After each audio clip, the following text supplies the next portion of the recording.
Join us for a review of the new Mercedes E-Class facelift. Let's go!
In the front we can see, yes, a new front grille. This is the avant-garde trim level. There is no entry level below that, so they start a little bit more upmarket.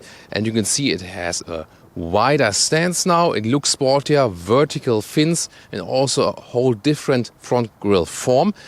There will also be the AMG-Line exterior, then with the diamond pin grille. And still, however, there's also the exclusive exterior, and that will then feature the very classic front grille together with the standing upright Mercedes star. 4.92 m, 16'1" or 194 inches is the length of the Mercedes E-Class sedan, or also the T-Modell, the Estate, which is of course always available then with different shape right there. This sedan here, the classic sedan shape with the round shoulder right there, dropping line. I think it's the most beautiful solution when you put the design dropping line on the height of the door handles right here, dividing in light and shadow. And by the way, yeah, the G-Class 6x6 behind us there for the special vehicle. Yes, there will be the all-terrain version of the E-Class. That one will still be available, then with crossover wheel claddings right there. However, this one here, the really classic style, and the all-terrain version also only available for the Estate. In the rear, a clear design change. Before, only coupe and convertible had these horizontal tail lamps, and sedan, also Estate, were more vertical. Now, for the whole model lineup, more horizontal lamps, and also with the new LED structure on the inside. So it definitely looks sleeker than before. However, critics could say that it almost looks like a, A-Class sedan or something from the rear. So it's harder to differentiate the cars from the different size in the model lineup. But I think if you directly compare them, the sedan looks definitely a little bit, sportier and more modern from the rear now. Engines, the main scheme here is electrification. So there are petrol engines, 2-liter 4-cylinder and 3-liter 6-cylinder. And of course the AMG, the 63, the 4-liter V8. And there are diesels, also 2-liter 4-cylinder and 3-liter 6-cylinder. And both for petrol and diesel, that's especially here with Mercedes. So also for diesels, plug-in hybrid versions are available. And today we're going to test a very special engine that is not even out on the market at the time we're recording this video here. And let's now dig into the details. Because this here is the E350, 272 horsepower plus 15 horsepower electric boost, and optional additional even more electric boost than for a very short time. So a mild hybrid technology, the strongest mild hybrid and the strongest 2-liter 4-cylinder turbo petrol engine.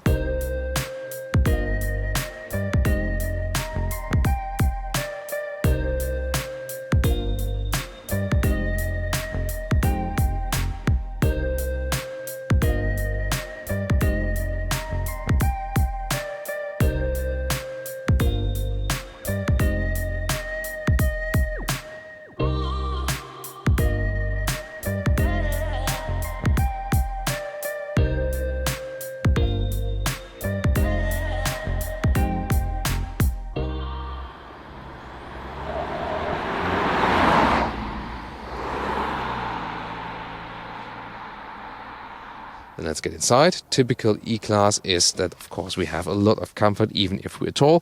1.86 m or 6'1". Yeah, my size probably won't change until the rest of my life. Yeah, movie character. So here, headroom still there, although we have the panoramic roof here, so there's a little bit more headroom if you leave that out. And again, you know, it's a car to relax, definitely. You know what you get when buying an E-Class in this case, and you of course also get a little bit more comfort than you would get one in the C-Class. Soon also more about the new changes, because one of the other critical new things in the interiors is always digital. No analog gauges anymore, but they come in 2 different sizes. Soon more to that. The rest is here. When we control the seat, we can also put just the upper part a little bit out like this. That's this part then right here. So this inside of the door control is, you know, nice to see when you're sitting here, but for reviewing, so tough to do. And then another interior sidekick. Here you can see the AMG steering wheel in the new style, flat bottom, and then you can see these 2 horizontal layers for the capacitive buttons. So you have basically the very same controls. It's just that they are visually split, and it looks just a little bit sportier, as we used to from the AMG steering wheels. I think it's a very, very nice design. Just again, the discussion about the capacitive button, that remains the same. And by the way, in this interior, you can also see there's a dark wood insert here for the decor elements. Again, in an open cell matte style. Also a very interesting solution. Quite beautiful. Now to the interior overview of this facelift. And before we talk about the new screens here, let me just sum up this interior for you. Again, this was this design scheme of sensual purity. That's what behind it. So on the one hand, clear lines.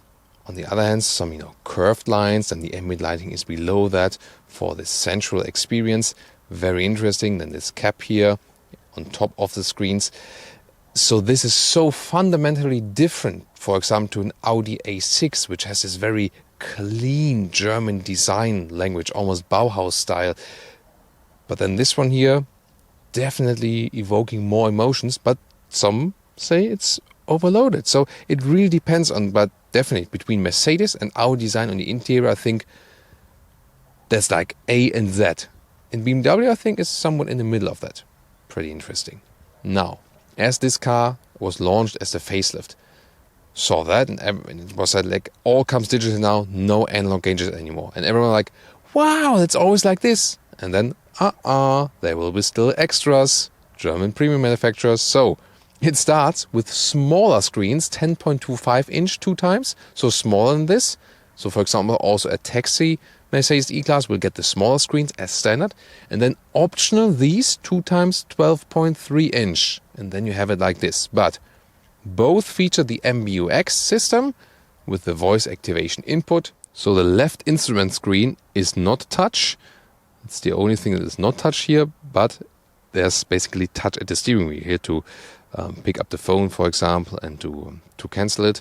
Then the volume button, you can slide it up like this, but good thing is when you just press it here in the lower part, you mute it or unmute it again. So, and also when you just press in the upper part, it's also then the mute button. So yeah, it doesn't feel too bad, you know, but the buttons before just came a little bit more natural, so to say. In the top part then here, there's another possibility to control the screen on the right or to go back again. There were these touchpads before. I think that's not the super big change. On the left side then, with your left thumb, you can control the left screen, because that's not with touch. Home and also the cruise control is here on the steering wheel. So I think we will get used to it. And for these capacitive buttons, I think they have a very good haptical feedback. So it's not as bad as I originally thought, but still, I was more a fan of the gauges they had before on the steering wheel. And now, I said the AMG steering wheel looks a little bit sportier, and this one here now has a big, layer right here, and then there's this gap here in the lower part. And remember that from the S-Class, the initial steering wheel from the S-Class, where someone said it looks like a clown's face, and then you always saw a clown's face. So either skip this few seconds now, or I'm just telling you now, if you look at this gap here in the lower part, what do you think could that be? Yeah, and then you'll always see it again. I'll leave the rest to your imagination. Now these new gauges here, 12.3 inch, left side, and with my left thumb I can control this. You can also put the map here, for example. It says here Mercedes-Benz Werk Untertürkheim, so that's the main plant in Untertürkheim, is a city part of Stuttgart, and like this. You can also change it, have the map all over the place, so they are very clear to read, all the displays here. You can see also for the mild hybrid system, it says EQ power or charge. You can see when you can recuperate from this mild hybrid system or when you get a little boost of it. And you can also switch everything you want to see here, and for example also go for a different style. This is a sports gauge, but you can also go, for example, with the classic gauges, which are fitting a little bit more to the E-Klasse scheme. Redundant controls here for the screen, so either where I touch, then the lower trackpad is possible, or also with my right thumb on the steering wheel, and they all do the same. And I mean, why not? So everyone can pick the favorite way of controlling this here. The GPS looks quite cool and is also responsive enough. Here the Neckar, that's the river that flows through Stuttgart city. Stuttgart in the south of Germany. Then back to the main menu. For example, we have the Apple CarPlay mounted right here. You can connect new devices. That's, for example, the iPhone X, but there's also the hotkey here. And it doesn't use all the way of the screen, but I think it's definitely enough. Like this. And of course, that's the thing I was actually waiting for. Just the end of the song. Wow. What a great surround sound. So, what about the rear legroom? Of course, this hasn't changed with the facelift. And it's no problem. There we go. The bench is not too long, but it's still comfortable. You know it all from driving a taxi. Yeah, there's this vicious saying, like when I want to drive an E-Klasse, I drive taxi. It's definitely funny, yes. But of course, it's also, what's also behind it is that it's not that easy to afford an E-Klasse. And so, of course, it's easier to afford a taxi ride. Then, here the headroom is also okay still for the sedan. If you have the T model, the Estate, then it goes a little bit further, so it's even a little bit easier than this Magno grey matte paint. Good boy, good boy. Well, they also had to redesign the rear boot lip because of the new tail lamps right there. You can see there's then a split between. And so it also looks a little bit sleeker and more elegant right now. So there's the opening below that. Somewhat electric opening, typical here for a sedan. More flexibility than with the T model with the Estate. And the normal measures here. Let's begin with width. So width is a meter here and even a little bit more than a meter right there. And the normal length is 1 meters and 15. Below here, by the way, you can have a shopping basket, foldable, very interesting.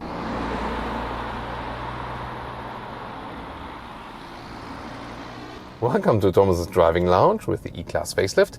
Here, augmented reality. You can see in display, that's nothing new with the facelift. Oh, there's the S-Class camo vehicle with camouflage. All new S-Class, soon an Autogefühl as well, of course. So augmented reality shows me, did show me with the right arrow in this projected camera image that I should turn right. This is definitely a helpful feature. I can also have the map here in the left instrument cluster, but I have the speed mountain here for you, also with a different gauge style that you can check out the speed. This new petrol engine here with the MF system, so I can see this EQ charge, so there's recuperation possible, and when I just lift the throttle, then the recuperation is already active. Here, this is the Daimler headquarters, famous German word of Konzernzentrale. Yeah, which means headquarters. Yeah, sounds so Germanish, right? So, and at the same time, we also get an EQ boost or power. So when we really push the throttle, the electric savings basically boost us even further. We'll soon also test it. Let's first see what minimum consumption we can score with that. Then we have the air suspension right here. Then once again, augmented reality. This really helps you in tricky situations where they're like, what is the GPS meaning? Is like this or the next one, or was it before?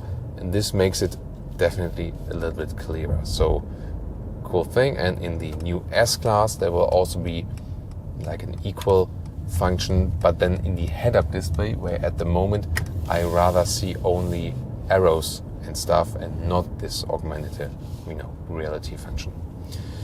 So this car equipped with the air suspension, but I told you earlier, even with a normal suspension, the E-Class ride is very soft and comfortable, even better with the adaptive suspension and the air suspension. Of course, at some point when you need to replace it, the cost will be higher, but it's not that it breaks after, after 2 years or something. So, but just, when you take it into account and have it for a very, very long time, if it plays a role. However, the air suspension of an E-Class is also something very special because you have such an awesome soft ride. Just when you start riding, and it's not like it shakes out of control, but a very controlled, nice shake you have there. And yeah, I always say it feels like like an air carpet.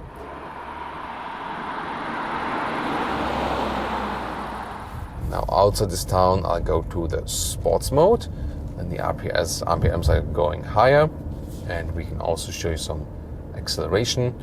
And here now going 40 kilometers to, let's see how close we get to this car. Here also no more straight road. Let's see about the power. There will be this additional EQ power boost. Let's see. And 80. That was pretty cool. Now here a little bit strong in the corner. Of course, this doesn't feel sporty at all here in the basic E-Class with the air suspension, but there you already saw, even though we have the soft air suspension, it doesn't lean too far into the corner, because here in the sports mode, the air suspension is also stiffer. You see here, you wouldn't guess that it is a soft air suspension. And then we go back to the comfort mode, for example, and it shakes a little bit more and gives us some softer feedback. But the good thing is you can really finely tune it. But again, difference now, the Audi A6 or the BMW 5 Series, as base models, they definitely feel sportier. And meanwhile, I think Audi comes really closer to the BMWs then. As for the sportiness, so sporty already as for the base versions, not uncomfortable at all, but definitely the normal setup here for the E-Class is more like, I don't need to race, I just want to enjoy, I want to relax, don't need to race these guys, I just enjoy the great sound, for example, on the interior, and go a little bit slower in the corners, and so on and so on. And I think this market differentiation is just fine, because then once again, it's not good or bad, it's just then a matter of preference. But the engine here, as for the performance, this was also pretty good. And you also saw that this EQ power boost we gave us, and at least you cannot recuperate that much, but at least you can do something, and that some energy is at least not completely lost, so to say. So overall, I think quite good impressions from this new engine. I wouldn't expect fuel economy wonders from it. The 3-liter 6-cylinder will still be better to drive, yes. I mean, the 6-cylinder is a great drive. Not necessarily in the agility, because when 6-cylinders are spinning, so to say, you have more force that is going in the forward direction. And so the less cylinders you have, the more agile the car will be, basically. But the 6-cylinder, when you just accelerate, you have a little bit more sonorous sound, you keep it with lower RPMs, it just feels a little bit more sovereign when driving than with the 4-cylinder. Well, you do have the electric boost right here, but it's nice to have it, but it doesn't change everything, so to say. Here now again would be a typical situation. I go back to the comfort mode to enjoy the soft ride, and I just let the car roll. Or let me go to the eco mode, like this. So here, for example, I felt like how the car basically decoupled. Now we're just rolling and coasting, and next then here 50 kilometers an hour, charging also here in the EQ. Now on the brakes, charges even more. So I think it's a very interesting system. That was a GLE, what is it? Another speed camera. but we were all good with the speed. So, and I can, oh, look at that. Vintage Mercedes, what's the 230? What a beautiful vehicle, you know. Yeah, I mean, this, it's so cool to drive modern cars because they're so silent, they're so easy to drive.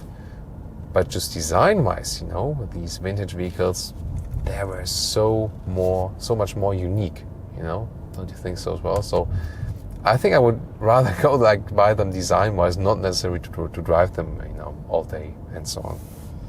So I think here the E-Class, once again, master of comfort in the segment, not master of sportiness. Then you would go to the AMG model, but I think really, yeah, with the AMG models you do lose comfort. So I would rather go for a base E-Class, or then, you know, with one of the soft suspensions, non-AMG, if you really appreciate the comfort. And if you want to combine more sportiness and comfort, then maybe you'll be happy with the Audi and the BMW. And just when you want this, you know, sportiness without comfort, then you're just fine again also with the AMG model with a very stiff suspension setup.